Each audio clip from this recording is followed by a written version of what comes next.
The headline of the latest Toronto Life magazine says it all. Every homeowner's worst nightmare. An Ontario couple rented out their home to who they thought was a respectable family. However, it turned out to be a man who made a living illegally subletting rooms to as many residents as he could. The woman the couple turned to evict that man is paralegal and landlord advocate April Stewart. She's joining us this morning in studio. Good morning to you, April. How big of a problem is it in this country that we have these people posing as tenants and then renting out rooms to as many subletters as they can find?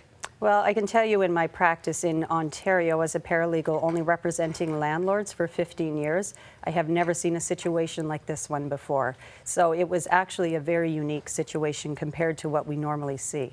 So in this particular case, and we're not going to spend too much time on it because it's still in the courts, still being dealt with legally, he had 20 other people at one time living in this room? Well, we were involved with just one of the houses where this was going on, but one of the other properties, yes, there were apparently over 20 young women, and most of them were newcomers to either Canada or Ontario, a very little command of the English language, and therefore quite vulnerable.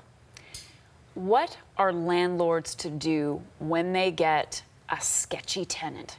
Well, I think the key is, Marcia, to avoid the sketchy tenant in the first place. And how do you do that, though, April? Well, you spend the time in the beginning, and out of the cross-section of the cases that we see, there's usually a problem in that very beginning screening process where enough time is not being spent to really vet who this person says they are and what their intentions are for the property.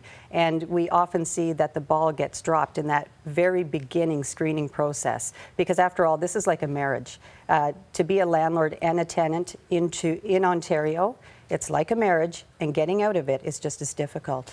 Well, what rights do landlords have when it comes to questioning or screening that prospective tenant? That's a great question, and it is regulated.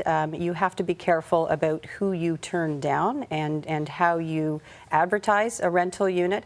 But by the same token, a landlord does have a right to collect information and verify particulars that are provided to them by this person. For example, if someone says, my name is John Smith, this is where I live, this is my date of birth, and they commit that to a rental application, the first thing that the person who's doing the screening should do is just ask for a piece of photo ID. So it's often just something as simple as that, to ask for a verifier, or maybe take the time to do a credit check. Again, not to really find out about the financials, that's just part of it, but to determine if what they have told you about who they are and where they're living is true.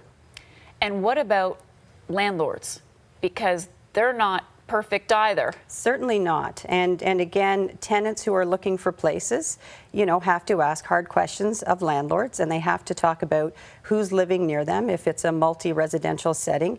I think it's important for tenants to get an understanding as to whether they're going to fit in well in this circumstance. Is this a place where they can see themselves living? Because again, if they sign a contract and they decide after a couple of weeks that this isn't going to work out, they may be in for some litigation. So people don't always have access to someone like you.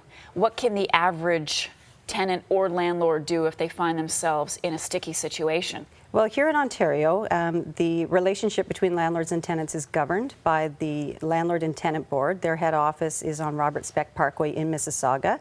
They have a great website. They have a lot of great information. They have information officers that work every day of the week. So there's also self-help centers for landlords. There's Legal Aid Ontario for tenants. So the resources are certainly out there for self-help as well. Okay, word to the wise. April Stewart, thanks so much. Really Thanks for appreciate having it. We're going to have a link to April's website on canadaam.ctvnews.ca.